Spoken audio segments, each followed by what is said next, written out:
makasige kayo.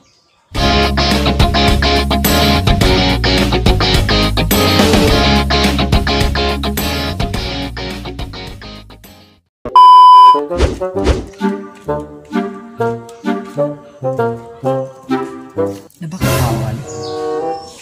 Palit na takong suka. Ayo.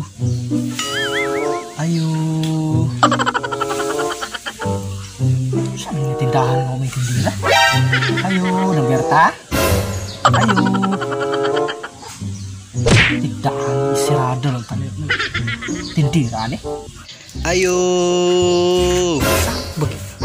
Kasama ko ba galing si ayo-ayo di ah? Kini na lang na si Berto po na napamikil na po na siya. Karoon lang. Pusilon ko ba na karoon? Sikig ayo. Basin po mangutang na siya ni. Pag-ubig na nag-upin ng tindahan, mangutang na po na siya. Saan magantag pa siya? Natikig na itong liugan ng tindahan na di ko matupag ng mga tao dito. Nangabungol naman siguro. Ayo, Berta. Berta. Nagpalit ako suka. Di mo ko mangutang. Ayo. Pasti lang na yung tindahan. May sumbong na si Titi ay. Mga tao bungol na siguro mga tao dito. Ayo. Dako na ba kayo tingog magsigit-singit para bagay magpalit yung suka. Karoon lang ka.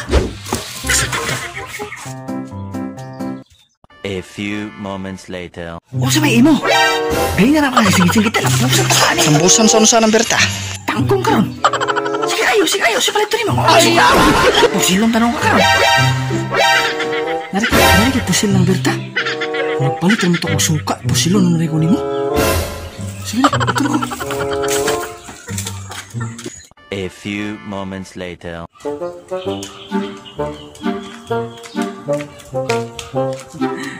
Dito na ako sinabihan na karon. Karon lang. Isapat ako ng tiguan.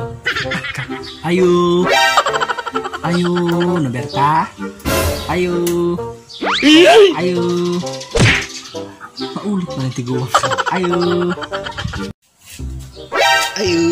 Ayo. Ano pinag-ayo? Kinsa makalan si binuang dia? Ganyan naman si Gigayo ganina. Si Berto na po siguro ni. Kapamigil ka sa apot na bagi ko niya. A few moments later. Kasi mga Berto, ganyan naman ka si Gigayo. Kasi palito rin mga wala kang suka. Saan? Di lang ito maulit ng Berta. Di mo ko magpalitog suka. Kanang na may pusil? Wala may pusil. Ano man, pusil ka? Ay, wala na may pusil lang, Berta. Papalitan na lang kong suka.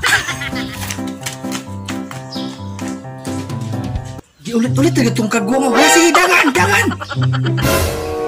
Naisahan po ko na. Wala suka. Ang mga tao, pusil mo yung palitong.